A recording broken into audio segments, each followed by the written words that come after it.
Hello hi guys, welcome to Vinayak believers classes. So students, बहुत दिनों से वीडियो नहीं बना बिकॉज ऑफ हेल्थ इशू। आज मैं आपके लिए लेकर आई हूँ एक स्मॉल सा टॉपिक जिससे रिलेटेड बहुत सारे क्वेश्चंस आते हैं, पेपर में पूछा भी जाता है उनके बारे में, और ये क्वेश्चन बार बार रिपीट भी होता है। ठीक है, तो इसके बारे में अच्छे तरह से आप लोगों को पता होना चाहिए। और चलिए बात करते हैं, एक छोटा सा टॉपिक है बेबी रिफ्लेक्सेस के बारे में कि बेबी रिफ्लेक्सेस क्या होते हैं। ठीक है, कौन कौन से होते हैं, तो ये हम बात करेंगे इसके बारे में। तो वीडियो अच्छा लगे तो लाइक शेयर सब्सक्राइब करना नहीं भूलिएगा। तो चलिए स्टार्ट करते हैं हमारा आज का टॉपिक, बेबी रिफ्लेक्सेस। तो बेबी रिफ्लेक्सेस देखिए बेसिकली होता क्या है। रिफ्लेक्सेस की मैं आपको डेफिनेशन बता देती हूँ कि ऐसा एक्शन मीन्स कि an action that is performed without conscious thought, means कि ऐसा कोई एक्शन, ऐसी कोई क्रिया जिसे की जाती जिसे बिना किसी सोच के कॉन्शियस में, मतलब चेतन अवस्था में की जाती है। ठीक है, और जिससे मतलब स्टिमुलेट मीन्स कि सामने से कोई स्टिमुलेट आता है तो उससे रिलेटेड बॉडी हमारे रिस्पॉन्स करती है। ठीक है, जब स्टिमुलेशन मिलता है बॉडी को तो वो रिस्पॉन्स करती है, और विदाउट ऐसी कि आपको रिस्पॉन्स करना है नहीं करना, ये अनैच्छिक क्रिया है, इनवॉलंटरी एक्शन है, ये अपने आप हो जाता है। जब स्टिमुलेशन मिलता है तो ऑटोमेटिकली बॉडी क्या है, रिस्पॉन्ड करती है, तो वो होता है रिफ्लेक्शन। तो ये रिफ्लेक्सेस जो होते हैं, ये बेबी रिफ्लेक्सेस में क्या है, तो बेबी के कौन कौन से रिफ्लेक्सेस होते हैं। एक न्यू बॉर्न बेबी है, a new born baby is equipped with basic reflexes. जो न्यू बॉर्न बेबी है उसके बेसिक रिफ्लेक्सेस क्या होते हैं। हम सब के घरों में बच्चे होते हैं, हम सब ने उनकी एक्टिविटीज़ देखी होती है, बट हम उनको जो उनका प्रॉपर नेम है, बेसिकली जो जिस नाम से वो जाने जाते हैं कि ये एक्शन है, ये एक्शन है, ये रिफ्लेक्स दे रहा है, तो हम आज उसी की बात करेंगे। एंड आई होप कि आप सबको ये सब चीज़ें पता होंगी, बेस पता होता है, बट हमें उस चीज़ को पर्टिकुलर वे में जो है समझाना, उस चीज़ को पर्टिकुलर वे में समझना, और उस चीज़ को जो नेम्स होते हैं उसके वो हमें याद नहीं रहते। तो आज हम उसी के रिफ्लेक्सेस के बारे में बात करेंगे। तो फर्स्ट आता है आपके बेबी रिफ्लेक्सेस में, बेबिन्स्की रिफ्लेक्स क्या होता है। देखिए जब छोटा बच्चा होता है, ठीक है, मान लीजिए एक छोटा बच्चा है, जब हम उसके, आपने देखा होगा कि हम बच्चे को पैर को टच करते हैं। ठीक है, जब हम उसके पैर को टच करते हैं तो बच्चे की एक एक्टिविटी सामने आती है। वो कौन सी एक्टिविटी, कौन सा एक्शन होता है, या तो वो अपने अंगूठे को बाहर की तरफ खींचेगा, ठीक है, बाहर की तरफ खींचता है, या फिर ऊपर की तरफ करता है, मतलब कि अपने पैरों की जो उंगलियां होती हैं, अंगूठा होता है, उसको फैला लेता है अच्छी तरह से। एक उसका जो टॉ होता है, लेग का जो टो होता है, उसको या तो अंदर की तरफ ले लेगा खींच कर उसको, या फिर उसको बाहर की तरफ। तो वो जब हम टच करते हैं तो वो स्टिमुलेशन मिलता है उसको, और फिर वो क्या है, वो एक्शन करता है। तो वो क्या है, एक अनैच्छिक क्रिया होती है, इनवॉलंटरी जो एक्शन है वो होता है। ऐसा नहीं है कि उसने सोचा है कि मुझे ये करना है, जैसे उसको स्टिमुलेशन मिला उसने वो एक्शन किया। ठीक है, उसने वो एक्शन परफॉर्म किया, और वो होता है इनवॉलंटरी एक्शन। तो ये बेबिन्स्की रिफ्लेक्स होता है। ठीक है, जब उसके पैरों को टच करो तो वो अपने जो अंगुलियों को बाहर की तरफ या अंदर की तरफ खींचता है। इसी में आता है नेक्स्ट आपके रूटिंग। ठीक है, अब रूटिंग क्या होता है, रूटिंग होता है जब आप, जैसे बच्चा है कोई, ठीक है, बच्चे के चीक्स पर आप टच करेंगे। ठीक है, प्यार से जब हम बच्चे के चीक्स पर टच करते हैं, उसके लिप्स पर टच करते हैं, तो जिस भी साइड हम बच्चे की टच करते हैं, बच्चे का जो फेस है वो उसी साइड में कर लेता है। कैसे करता है, जैसे मान लीजिए आप उसके राइट जो चीक्स हैं उस पर आप टच कर रहे हैं, ऐसा टच किया, ठीक है, बच्चे के राइट चीक्स पर टच किया, तो वो क्या करेगा, अपना जो फेस है वो राइट साइड में ले आएगा। ठीक है, लेफ्ट चीक पर आपने टच किया तो लेफ्ट साइड में ले आएगा। अगर आपने उसके लिप्स पर टच किया तो वो एकदम स्ट्रेट रखेगा, जो लिप्स है वो ओपन कर लेता है। तो इस तरह की जो रिफ्लेक्सेस वो बच्चा देता है। ठीक है, जब उसको हम टच करते हैं तो उसको क्या बोला जाता है, रूटिंग बोला जाता है। जब बच्चे के फेस या लिप्स पर टच करते हैं तो वो उसी साइड फेस कर लेता है, उसको बोलते हैं रूटिंग। आई होप आपको समझ में आ रहा होगा मैं क्या समझा रही हूँ आप लोगों को, बेबी रिफ्लेक्सेस के बारे में समझा रही हूँ। ठीक है, चलिए नेक्स्ट हम चलते हैं इसमें मोरो।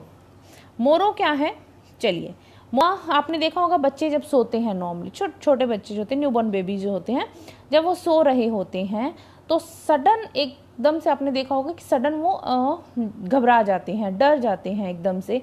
और जब कई बार ऐसा होता है कि वो जागते हुए भी डर जाते हैं। ठीक है, जागते हुए एकदम से वो उनके हाथ पैर जो होते हैं वो फैल जाते हैं, चौंकना जिसको बोलते, चौंक जाते हैं।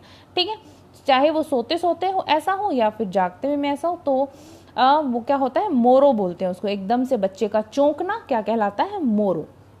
ठीक है, ज़रूरी नहीं है कि वो सोते हुए में ही ऐसा करेगा, अगर वो जाग भी रहा है तो वैसे भी समटाइम्स हमने देखा है कि बच्चा एकदम से चौंक जाता है, तब हमें ये लगता है ना कि डर गया होगा ऐसा कुछ, तो उस तरह की जो एक्टिविटी होती है उसको बोलते हैं मोरो। ठीक, वैसा एक्शन मोरो।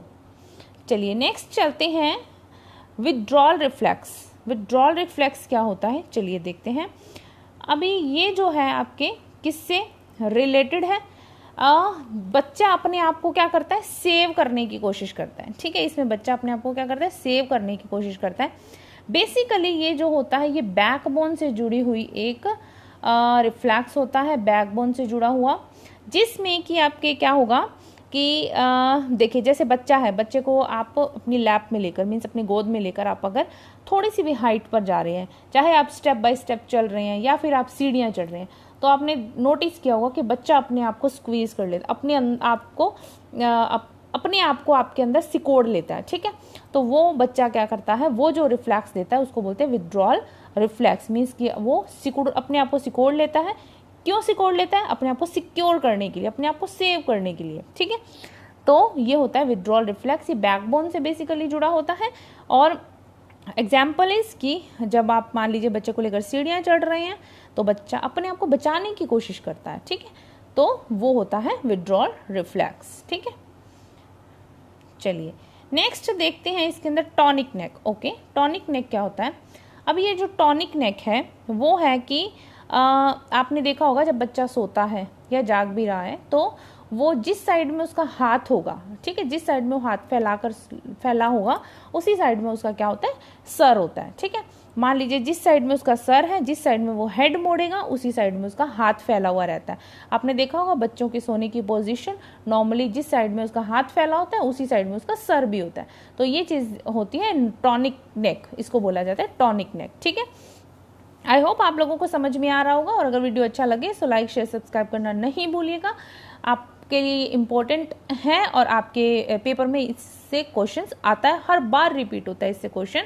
ठीक है, समटाइम्स क्या होता है कि हमें चीज़ें पता भी होती हैं लेकिन हम पेपर के टाइम में इतना कंफ्यूज हो जाते हैं कि हम उसको सही से नहीं कर पाते। समटाइम्स इसको सीक्वेंस में सेट करना आ जाता है कि पहले क्या है, बाद में क्या है, बाद में क्या है ना, तो ये चीज़ ध्यान रखने की होती है। और कौन सा रिफ्लेक्स का कौन सा है, कौन से स्टिमुलेशन पर कौन सा रिफ्लेक्स मिलता है, तो ये बात उसके अंदर ध्यान रखने वाली है।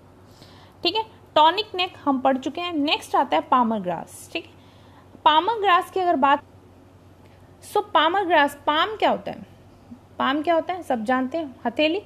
ठीक है, हथेली, पाम क्या होती है, हथेली। इस चीज़ से आप ध्यान रखिएगा, पामर ग्रास। जब आप बच्चे की हथेली पर फिंगर देते हैं, ठीक है, मान लीजिए, ठीक है, आप बच्चे की हथेली पर अपनी फिंगर्स देते हैं, यूँ आप अपनी फिंगर रखी तो बच्चा क्या करता है, उसको पकड़ लेता है। आपने देखा है कभी कि जब आप बच्चे के हाथ में अपनी उंगली देते हैं तो वो बच्चा उस चीज़ को पकड़ लेता है, ग्रिप बना लेता है। ठीक है, तो वो होता है आपके पामर ग्रास। मीन्स कि बच्चे की हथेली में आपने उंगली दी, हाथ दिया, तो वो उस चीज़ को पकड़ लेता है, तो उसको बोला जाता है पामर ग्रास। ठीक है, आई होप आपको पाम से याद रहेगा कि हथेली पर जब उंगली रखो या टच करो तो वो उसको पकड़ लेता है। ठीक है, तो होता है पामर ग्रास। नेक्स्ट आ जाता है इसमें सकिंग। सकिंग देखिए क्या होता है, सकिंग का मतलब सक समझते हैं आप, सक मतलब चूसना। तो आपने देखा होगा कि बच्चा कभी कभी क्या करता है, अपने ही हाथ को, अपने ही अंगूठे को चूसना शुरू कर देता है, या जब बच्चे को मदर मिल्क देती है तब वो उसको सकिंग करना सीखता है, वो उसको सकिंग करना आ जाता है। और उसके अलावा भी जब वो समटाइम्स क्या करता है, दूसरों के हाथ को भी पकड़ लेता है, जब पकड़ता है तो उसको भी वो सक करने की कोशिश करता है। तो सकिंग होता है चूसना। तो ये जो रिफ्लेक्स बोलते हैं इसको बोलते हैं सकिंग रिफ्लेक्स। ठीक है, आई होप आप सबको समझ में आ रहा होगा, और बहुत इजी वे है, आपको याद रहेगा, बिल्कुल भी आपको प्रॉब्लम नहीं होगी।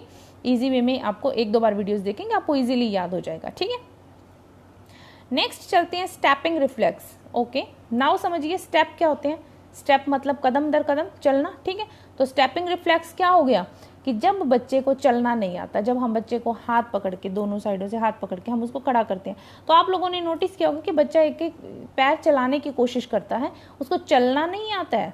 ठीक है, लेकिन वो इस तरह से स्टेप्स मारता है, इस तरह से स्टेप्स बढ़ाता है, अपना कदम बढ़ाता है, जैसे वो चलने की कोशिश कर रहा हो, ठीक है। स्टेपिंग रिफ्लेक्स बोलते हैं उसको, कि अगर आप उसको खड़ा करेंगे तो ऑटोमेटिकली वो क्या करेगा, अपने पैर को एक एक पैर को उठाकर आगे रखने की कोशिश करता है, ठीक है। तो ये होता है स्टेपिंग रिफ्लेक्स।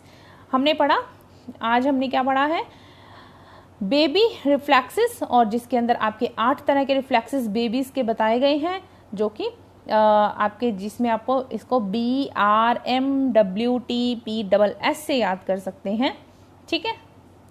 देखिए BRMWTPSS means Babinski reflex, rooting, Moro, withdrawal reflex, tonic neck, उसके अलावा आप क्या जाता है palmar grasp, sucking and then stepping, ठीक है। तो इस तरह से आप इसको इजी वे में याद कर सकते हैं। और आई होप आपको समझ में आ गया होगा कि बेबी रिफ्लेक्सेस क्या होते हैं। इसमें से क्वेश्चन पूछे जाते हैं, बार बार रिपीट भी होता है, समटाइम्स इसका सीक्वेंस पूछ लिया जाता है, समटाइम्स पर्टिकुलर नाम देके पूछ लिया जाता है कि कौन सा रिफ्लेक्स है, इसमें क्या आता है। तो ये चीज़ आपको ध्यान रखने की है। स्टूडेंट, वीडियो अच्छा लगे तो लाइक शेयर सब्सक्राइब करना नहीं भूलिएगा। अभी जैसे जैसे अभी नेट का एग्जाम भी नज़दीक है, तो नेट से रिलेटेड हम जो भी टॉपिक्स हैं, शॉर्ट टॉपिक्स हैं, जिनमें बच्चों को समटाइम्स कन्फ्यूजन हो जाता है और उसमें से पेपर में क्वेश्चन भी बार बार रिपीट होता है, तो हम उसी से डिस्कस करते रहेंगे एग्जाम तक। सो आई होप आपको समझ में आ गया होगा, अच्छा लगा होगा वीडियो, और आपको पेपर में भी डेफिनेटली इससे हेल्प मिलेगा। Thank you so much for watching. बने रहिए मेरे साथ, पढ़ते रहिए। All the best for your exam. Bye.